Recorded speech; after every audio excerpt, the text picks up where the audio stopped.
something strange is happening. We are living through the most extraordinary moment in human history. After decades of denial and ridicule, government officials and the mainstream media are admitting that extraterrestrial civilizations are visiting Earth. But there's a twist. The same people and institutions who lied about ETs and just about everything else are now framing the extraterrestrial presence as a threat. And we are seriously thinking of the Space Force. One man has been trying to warn us about this for decades. If you're seeing this, it's because I am either dead or have been entrapped or have disappeared. Most of us are ill-prepared for open contact with an advanced ET civilization. As our expanding cosmology outgrows our theological institutions, modern human society is spiraling into decadence, narcissism, depravity, and nihilism. Catch me outside, how about that? If we want to truly understand ETs, their technology, and their intentions, we have to readdress our assumptions about the nature of reality and our relationship with the physical universe.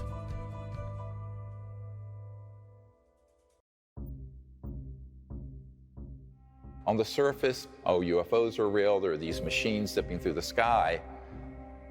But one of the things I've always said is, well, that's interesting, and it's cool, and it's great to see them. But what's really interesting are the people on board those spacecraft. They're intelligent, they're conscious, they're here, they're interested. Why are they here otherwise? But no one has made the question, how do we develop that relationship with the occupants of the UFOs? That's what this is about.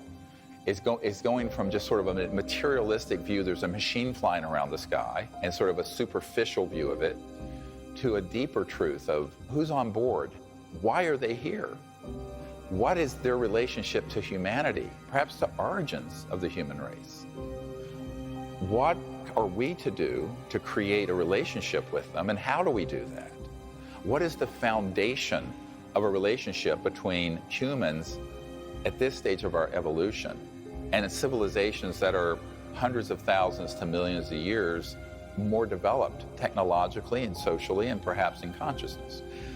We have to find where that point of commonality is. I have put a briefing together for every president since Bill Clinton, and to the extent that they know anything, it doesn't mean they have control over these covert programs. The unacknowledged special access projects are run in a way that they are outside the purview and control of the president or the Congress.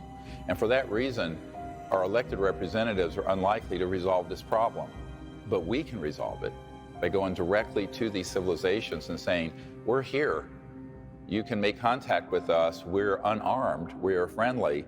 Since 1990, a network of free thinkers and renegades have been bypassing the national security state to make direct contact with advanced extraterrestrial civilizations.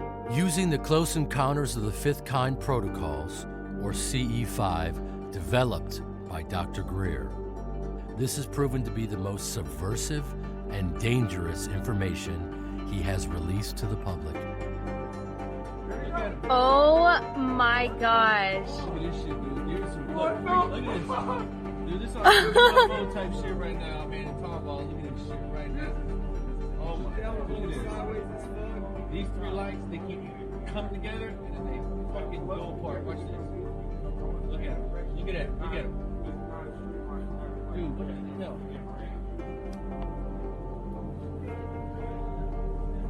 There goes one. Now they've got the two lights. Oop, there it goes. Boom. Close Encounters of the First Kind consists of visual sightings of an unidentified flying object. Close Encounters of the Second Kind, some physical trace is present, like impressions in the ground or scorched vegetation. Close Encounters of the Third Kind, the occupants or pilots of an ET craft are witnessed. Close Encounters of the Fourth Kind, a human is brought on board an ET craft. Close Encounters of the Fifth Kind, proactive human-initiated communication with extraterrestrial beings. Most of the phenomena presented in this film were photographed or recorded during a CE5 contact event. For thousands of people, contact has begun. This is their story.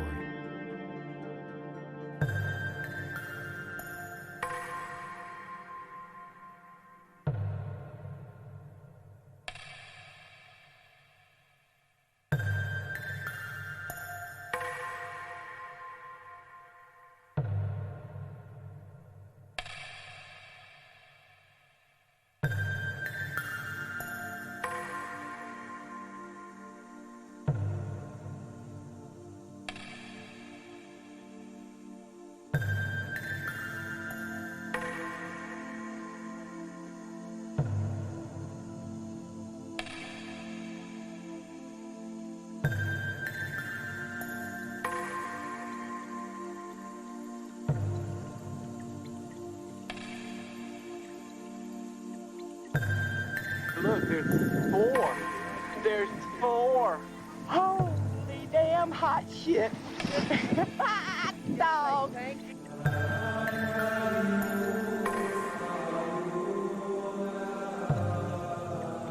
Come on, buddy, don't go away.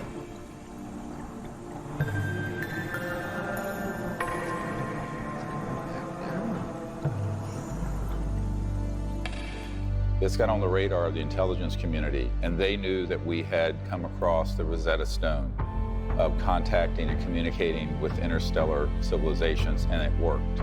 That is what started the intelligence community coming after what we were saying and doing and trying to intercept it. This is, in fact, cosmic disobedience on a grand scale. We're going to bypass the sociopaths in these covert programs and do this directly. It's the same thing with the civil rights movement. The civil rights movement would have never happened from the top down. Even the Kennedy brothers did not want to step into that mess. It took a mass of people, not just Martin Luther King, but millions of people all over the country doing sit-ins and lunch counter sit-ins and buses and what have you, to change that direction of our civilization out of Jim Crow onto a society that is, while not perfect, is more open and inclusive than it was. Well, the same has to happen here. And to do that, we have to understand what cosmic consciousness is and what the nature of the cosmic mind is that is resonating within every single human being. Because that's the foundation for the relationship between humans and these civilizations. By doing it directly, all of us are going to know what the truth is. You don't have to go through a proxy or someone who's telling you secondhand. But it also creates a movement globally to show these civilizations that there are people on this planet who are enlightened and conscious and peaceful, which is the majority of humans. Because real disclosure is humans making contact with these civilizations directly. And these civilizations are waiting for us to do it. And so this is our opportunity. This is our moment. And it really is we, the people, that have to do it.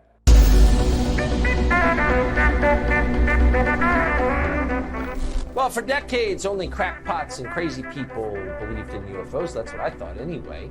And then in recent years, it turns out that governments have been taking them seriously all along. Very seriously.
question is often asked, when will UFO disclosure happen?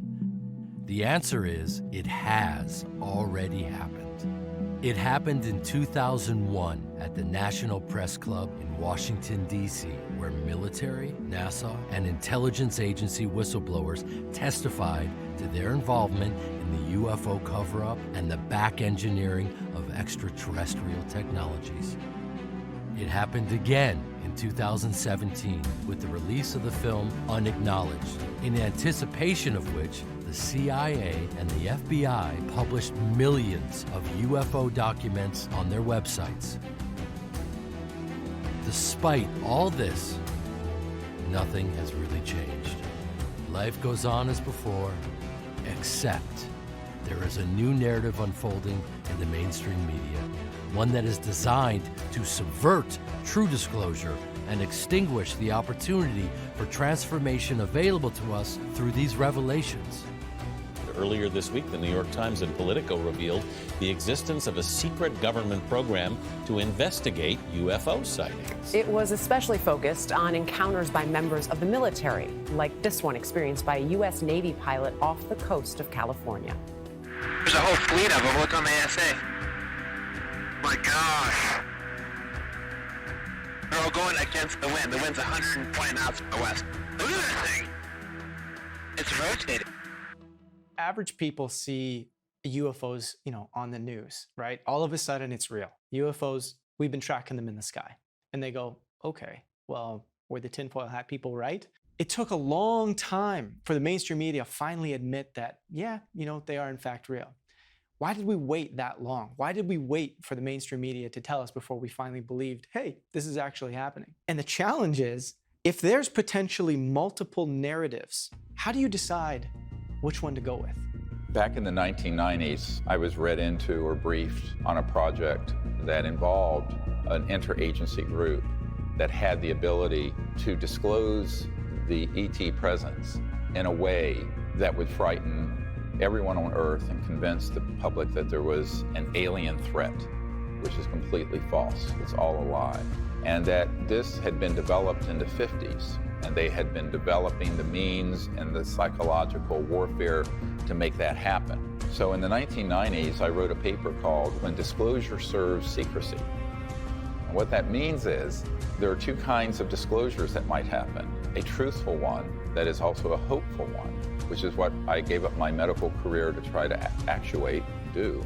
And then there's the one that is spun by the spin meisters in Washington and at the Pentagon and CIA, which runs like this. It's true, the UFOs are real. They are here as a threat. They're violating our airspace. They're a national security and a threat to our sovereignty. I'm quoting. The purpose of the program, Advanced Aerospace Threat Identification Program, was really designed to do just that. From a national security perspective, identify those things that we see and try to ascertain and determine if that information is a potential threat to national security. And we knew this was going to happen because I had met with people who were in these classified projects, who were on interagency committees that had everything set to roll this out, and they were just waiting for the right time. The Soviet Union has ended. We have the global terrorism, while it's still there, it's not like it was around 9/11. This is the next big thing that they want the public to be afraid of. When a pickpocket meets a saint, all he sees are his pockets. Or like if you're a hammer, everything looks like a nail. And it's not that this isn't a genuine perception on their part, because they've been raised, their entire political and professional career has been designed to have this kind of artificial construct of this. There's this national airspace and nobody can come into the airspace unless we say so. And they've got this super control mechanism going. And they're right at this really important place right now where they're attempting to establish a kind of one world government. That they've gotten the communication systems up, the transportation systems up, and they want to establish a planetary government. And there's nothing that is going to motivate the creation of a one world government like the discovery of an ultimate other. Ronald Reagan was standing in front of the United Nations. He said it right out. Perhaps we need some outside universal threat. I occasionally think how quickly our differences worldwide would vanish if we were facing an alien threat from outside this world. He was silly enough to say it. That's part of his naivete. But the fact is, that is their agenda. Legendary civil rights attorney Daniel Sheehan has spent over 50 years fighting the national security state. The Pentagon Papers and the Iran-Contra scandals are but two of his many landmark cases before becoming a whistleblower and legal counsel for the Disclosure Project in 2001. It's helpful, of course, for them to say, oh, UFOs are real. That's quite helpful. We've been trying to get people to understand that now for the last 30 years. But it's all immediately wedded to this fact that they're this horrible threat. And so we have to come forward with a positive set of programs, a positive vision for this. And that's what I'm trying to help get the Vatican and the Jesuit order to become involved in putting forth, a discussion about the theological and philosophical challenges that this presents to us. But it's not a national security threat. It's not a threat to our species. It's not a threat to our planet. It's a threat to our view as ourselves as the be-all and end-all, that the entire universe was created as a stage on which to play out the human drama of one single species. That ain't so. But let's get used to it, and let's figure out what the new story is. What is the new story? It is a positive story. What is our role in it? We may not be the star, of it, but we're a good supporting character in the unfolding of our universe. And let's figure out what that story is. The success of Unacknowledged, which has been seen by hundreds of millions of people now. Have you not watched Unacknowledged? What is Unacknowledged? You got to watch Unacknowledged. What is that one? Okay, you got to watch Unacknowledged. What is it? You got to watch Unacknowledged. Is that Stephen Greer movie? Caused a reaction within the intelligence community of the United States. And so what the major media has begun to do is to cooperate with the intelligence community in reporting all this information out, but with this peculiar spin, very subliminal at this stage, that it's a threat. The project was called the Advanced Aviation Threat Identification Program, run by an official named Luis Elizondo. I think this is a national security imperative.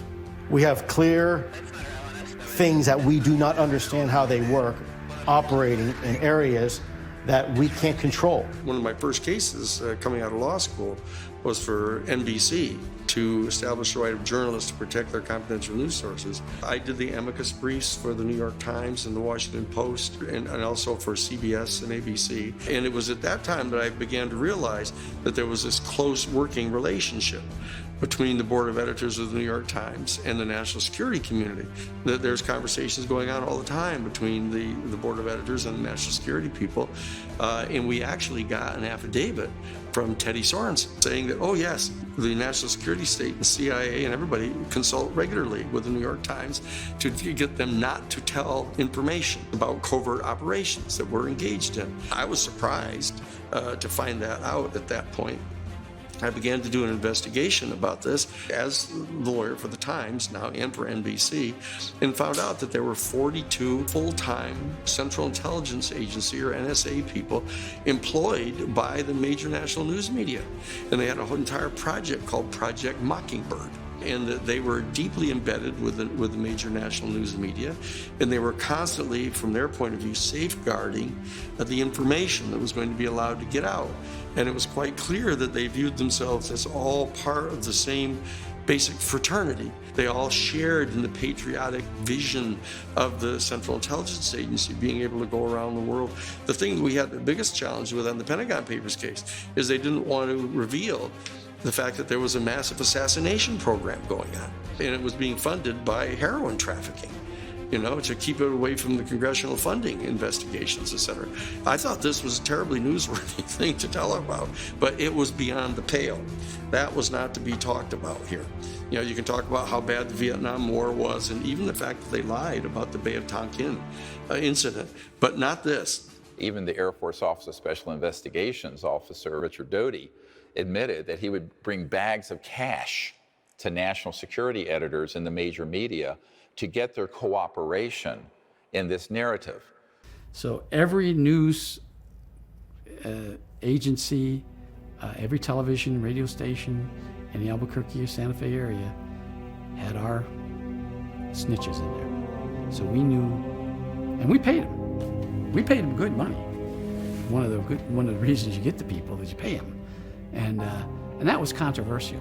That was somewhat controversial. Do you know of national media that have had? Oh, yes, yeah. I'm not going to name them. What you have now is a concerted effort between mainstream media, social media platforms, and tech giants to say, let's gain control back of the narratives that we require to make sure that we can control how people think about certain topics. So now you have this fear-driven, you have this tight little box of what the UFO and the extraterrestrial subject is really about, how it relates to military, government spending, weapons, all the sort of conversations that are very common in the mainstream that people are going to relate to, that they, oh, okay, I can piece the typical dots together. Let me give you a great example. If you look at a lot of the disclosure project materials, which is beyond the scope of this film, we identified dozens of people who were at intercontinental ballistic missile, nuclear silos, nuclear weapons areas, who had had UFOs come in to those areas, surveilling them, but in some cases rendering those missiles unlaunchable. Now, most of the men that were in those silos have said to me personally, they felt that these ETs were saying, please don't blow up this beautiful planet. But if you do, if you go to mutual assured destruction, the full launch of nuclear weapons globally, we can intercept a lot of them so that you don't go to a full extinction level event. They felt that it was actually a very hopeful thing that happened. Meanwhile, people came along, took the same data, the same cases, and spun it into a national security threat. One set of facts, two narratives, diametrically opposed, opposite. When I got involved in the issue of the UFO issue and the ET issue, starting in 1977 with President Carter, I realized that the work that I was doing was characterized by the national security state as a target for counterintelligence activities.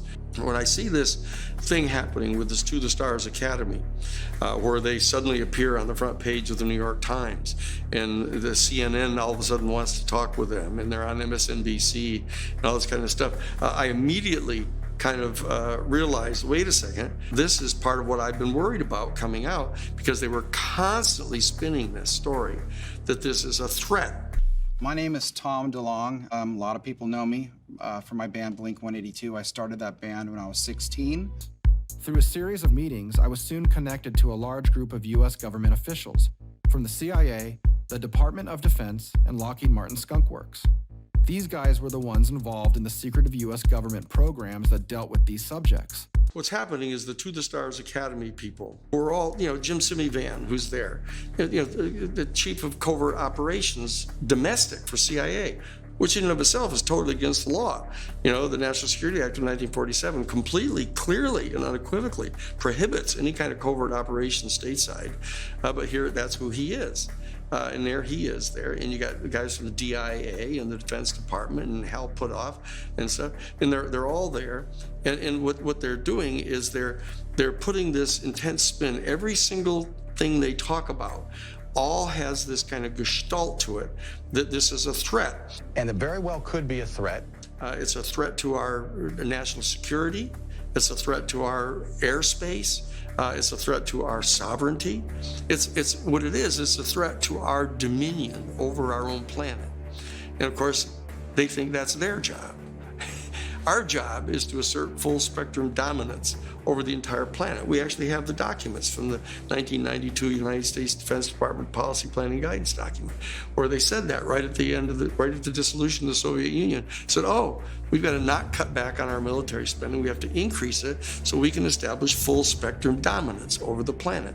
And so you know what their agenda is, the national security state. It's not for the defense of our sovereignty. The danger of this, of course, is that this is exactly what all fascistic demagogues do to an innocent target, whether it be Jews in Germany or African Americans in this country. They will create sort of a boogeyman effect to try to get people mobilized against it. You one ugly motherfucker.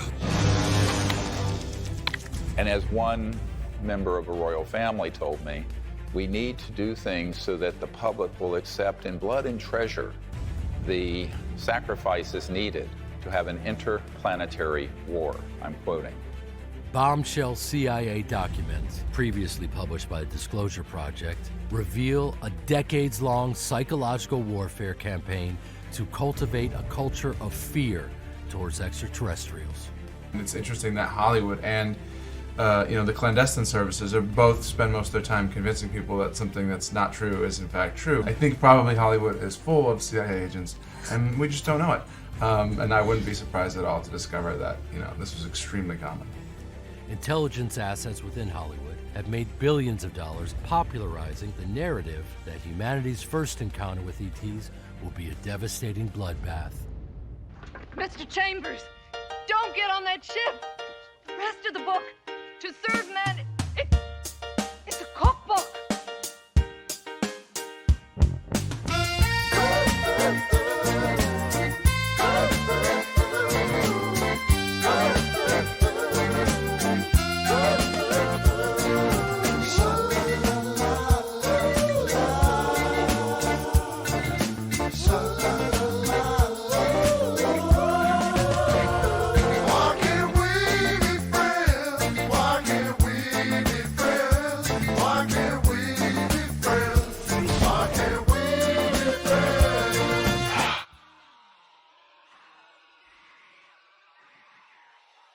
Let's go out into space and look at our planet over the last 100 years. World wars, hundreds of millions of people killed in war, the advent of weapons of mass destruction, our going into space in a competitive way with the Soviet Union for the Apollo projects and others, the degradation and destruction of our environment, our targeting of extraterrestrial assets around the Earth and in space, and successfully killing many ETs and downing their spacecraft. Out here in Fort Huachuca in Arizona, there's an underground facility where there are 9 different ET craft that are there with all the autopsied bodies. There's a man on my team who used to work in that facility near Tombstone, Arizona, not coincidentally, perhaps. This footage, captured by NASA's Discovery Space Shuttle on September 15, 1991, shows an extraterrestrial vehicle dodge an electronic weapon fired from Earth. Here, we see the craft slowly crossing the frame. There's a bright flash, and then it makes an abrupt right angle turn and flies off. Moments after the turn, we see the shot fired across space where the craft had just been. Knowing all that, if they were hostile in the way we think of an invading hostile force, that would have been made abundantly clear to us the day we detonated the first atomic bomb. The fact is they have shown remarkable restraint, almost a level of Gandhian pacifism, not to have pushed back. So the threat isn't extraterrestrial, the threat is covert human. These secret projects are an existential threat to Earth, the environment, and to our peace in space and relationship with these civilizations. I remember being at Wright-Patterson Air Force Base, where a lot of the Roswell stuff ended up, and it was the Foreign Technology Division of the Air Force. And I was there to do a briefing, and the colonel said, well, what if these civilizations are a threat? He was trying to bring me into that view. And I said, sir, with all due respect, given the galactically stupid things you have been doing, if they were a threat, you would know it by now, and we would not be having this conversation and breathing the free air of Earth. It would have been point, set, match, over. What are the technologies that would permit an interstellar civilization to go from one star system to another? Now, we're not talking about Elon Musk's SpaceX or the Apollo rocket. We're talking technologically advances that are in the hundreds of thousands to millions of years past what we have operating on this planet. Those technological breakthroughs, if they were weaponized and in the possession of a hostile force, would be so devastating that you could target a planet and turn it into a pink mist floating through the cosmos if you were a hostile entity. What I have discovered in our contact with these civilizations, and we have had many hundreds of contact experiences with our CE5 teams around the world over the last 30 years, is that none of them are hostile, but quite a few of them are very concerned about our hostility and are doing things to try to contain that. But our destiny beyond the Earth is not only a matter of national identity, but a matter of national security. It is not enough to merely have an American presence in space. We must have American dominance in space. They want to project out into the stars their dominion. Our job is to get people to understand that is not what our mission is as a human species. We need to lay back, participate with all other sentient life in the universe, and merit a proper position in the galactic federation, not be the big bully on the block. Counterintelligence efforts reach a new level of absurdity with the staging of host events like cattle mutilations and alien abductions. In 2017, retired Air Force intelligence officer Richard Doty made history when he admitted on camera that unacknowledged special access projects within the military do indeed stage alien abductions to lay the psychological foundation for an interplanetary conflict sometime in the near future. We did do that, yes.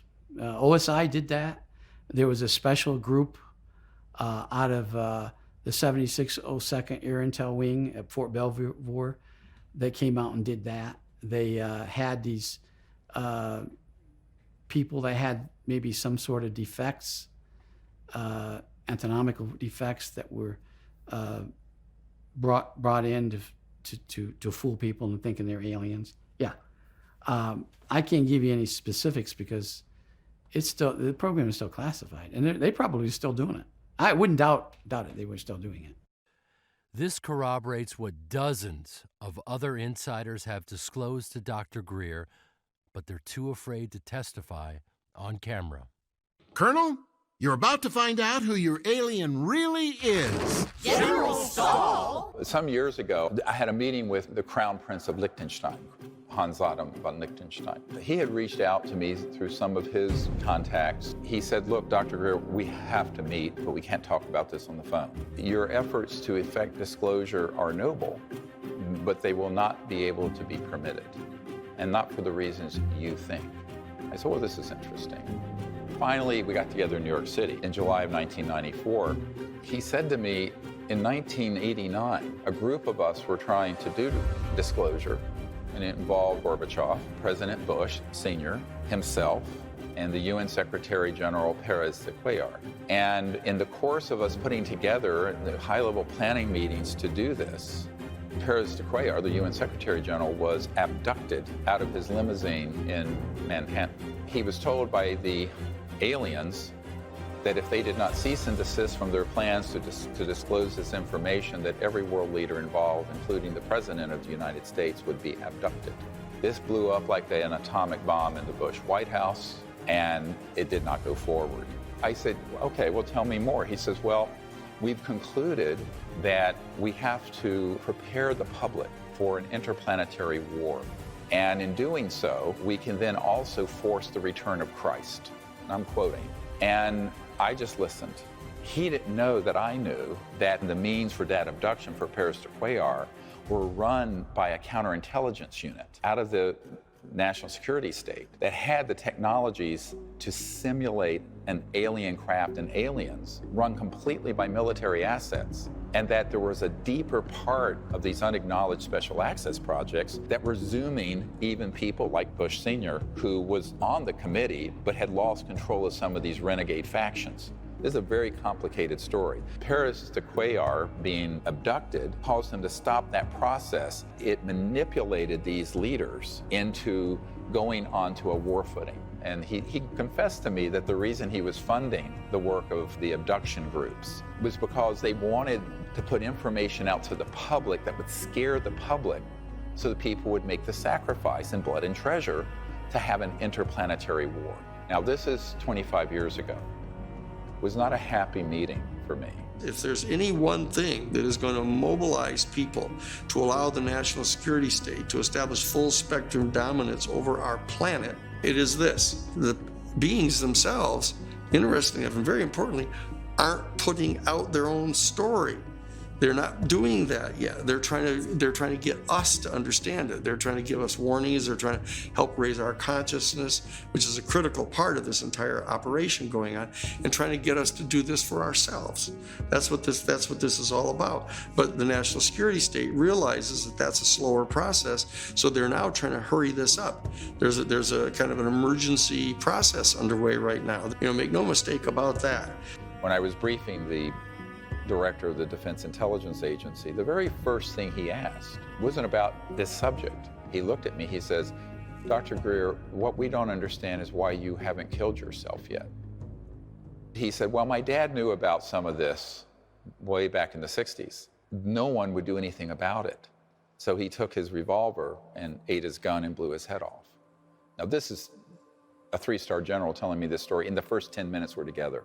I said, well, I'm sorry that happened to you, but I understand where your dad was coming from.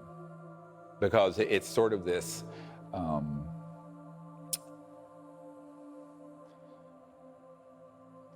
anyway.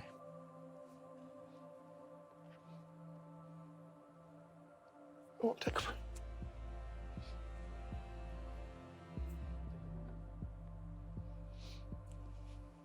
Now the truth is, there are a lot of people who've been on my team who are military, who've killed themselves, others who've been assassinated. So the other thing that keeps me up is, you know,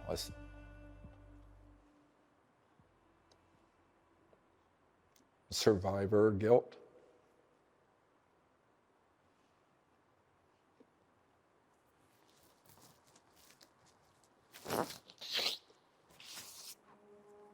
Sorry. This national security state is the bane of our human existence right now. And so we have to start disassembling that national security state because, you know, even assuming, say, Bernie Sanders hypothetically were to become president, you know, the national security state isn't even going to tell him where the washrooms are. And that whole group is going to descend upon him, and they're going to give him at least as much trouble as they've given Trump. If you got into the office and you found out something about aliens, if you found out something about UFOs, would you let us know? Well, I'll tell you, my wife would demand that I let you know. So that's why they want Joe Biden and Kamala Harris to come in and kind of, you know, continue to get things, quote, back to normal, where the national security state is functioning. They're all operation, you know, they're all going to brief Goldman Sachs, and they're putting people from Goldman Sachs in charge of the economy, you know, that kind of thing. We have to rise above those kind of dialectical politics. Bring the people up, raise the consciousness of the people, and have this function through democracy. I mean, we've got the tools here. They're in front of us, and we've got access to the internet still. They haven't taken that away from us yet, but there's a short window here. One exception to the almost universal failure of world governments to initiate peaceful diplomacy with ET civilizations took place in France in 2007. Then President Sarkozy's Ministry of Defense reached out to Dr. Greer to train its senior officials in the close encounters of the fifth kind protocols. During a covert test run in the French countryside, ET craft were tracked overhead going 200,000 kilometers per hour. And this massive mauve-colored craft partially materialized a few meters from the group. Since the operation was swiftly halted by national security state interests, it remains the duty of we the people to become peaceful ambassadors to the universe. Much like a denial of service cyber attack can bottleneck and bring down a computer network, millions of people initiating contact would completely overwhelm the national security state's ability to subvert disclosure. The national security state people, and potentially working with and through the To the Stars Academy, are going to be pitching this problem. Saying, well, you know, we can't just let our whole civilization know that there's this highly advanced, technologically superior society out there, and because our whole culture will collapse. Whereas, in fact, it's quite clear that it's their defense of the elite, this 1% of the human family that basically ends up controlling over 40% of all of the wealth on the planet, that they're really defending. And it's their world that they're trying to defend. So that you see that this is a subset of a larger question about how spiritual consciousness and the evolution of consciousness, of understanding what we really are in the makeup of the universe, is a threat in itself to this elite. because that is the dissolving away of these kind of differences among ourselves, and this coming into a full ownership of our proper place in the universe puts these people out of business as the ruling elite. And so that the raising of consciousness of our human family is so closely related to the opening onto the extraterrestrial experience that both of them together are viewed as a threat by the elite. What they're afraid of is that this is such an accelerator as people have these repeated contacts with the extraterrestrials, their whole consciousness starts to rise. They start becoming aware of the fact that we're damaging our environment. They can become aware of the fact that nuclear weapons are kind of an insane thing to have. War is a really bad idea. This is a spiritual experience. It's a spiritual stimulation that's coming. If you take someone from Italy and someone from Japan, very different cultures, very different people, personalities, backgrounds, emotional temperament. Now, extrapolate that out across the cosmos. Think of the vast differences there are going to be. How do we make any sense of that if we aren't anchored into something deeper? And that point of commonality has been folded within each of us. And that is, we are awake, conscious beings. They are awake, we are awake. That faculty of being aware of awareness, the consciousness, not what you're conscious of, but the means to be awake. That is a singularity. And once we're anchored into that state of consciousness, the unitive state, then there aren't any aliens. There are just other people who are a little different from us. This is the point where we can make contact most easily.